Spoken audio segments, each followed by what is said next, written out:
Hi,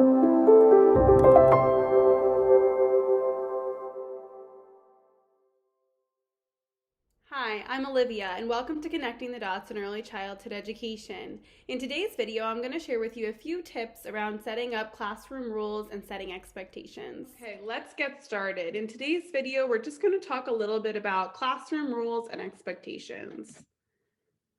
So, how do we set up rules and expectations in the classroom? Well, I really don't feel like it should be the teacher deciding what the expectations should be. We want children to have autonomy and ownership over the classroom rules and expectations. And that means that we really want to involve children in deciding what classroom rules and expectations should be. You may want to ask children in the beginning of the year, what kind of feet should we use when we're in the classroom? Should we run all around quickly? And children will likely say, no. And you can ask them why. You don't just want children to know that there are rules and expectations. You want children to understand why they're in place. For example, we use walking feet in the classroom so that we don't run and hurt ourselves or hurt someone else. When children understand why rules and expectations are important and in place, it's easier for them to follow them. What type of language should we use when we're making rules and expectations boards or charts or contracts in the classroom?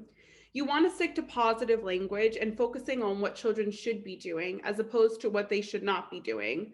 So we don't want to put on our sheet or on our contract or our poster that we're making, no running. We want to put walking feet.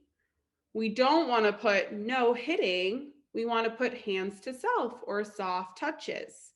We don't want to put no yelling. We want to put something like inside voices. The reason that we want to use positive language is because we don't want to assume that when we tell children no running, we don't want to assume that A, they heard the no, they may only hear you saying running, and B, we don't want to assume that they know what they are expected to do. So when we design our rules and expectations using positive language, the expectations are very clear. And lastly, how do we reinforce rules and expectations? Well, it's great to celebrate children who are following the rules. For example, maybe you notice a child using walking feet as they're putting on their coat and lining up to go outside.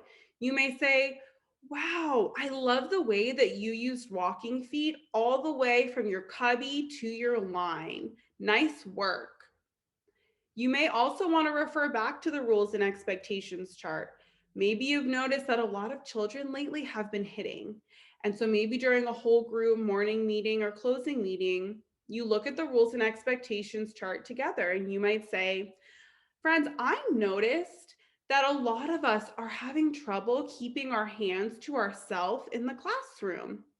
Do you remember what type of touches we use in this classroom? And they'll likely say soft touches. And do you remember why we use soft touches? Because we want to keep each other safe. And so then maybe you even want to read a social story about why we use soft touches or why hands are not for hitting or something like that. But you want to refer back to the rules and expectations chart. I know a lot of teachers in the beginning of the year like to have children kind of sign it like a contract. And of course, signing could just be drawing a picture on it or something like that so that they feel like they have ownership over it. And lastly, we want to have students practice. So maybe you're noticing that children are running a lot in the classroom.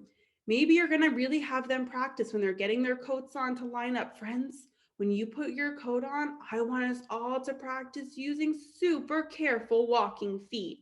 And then once they do it, you can celebrate them. So again, reinforcing rules doesn't mean reprimanding children when they're doing the wrong thing. It's just redirecting them and reminding them what the rules and expectations are, giving them opportunities to practice those behaviors, and celebrating them when they choose to follow those rules.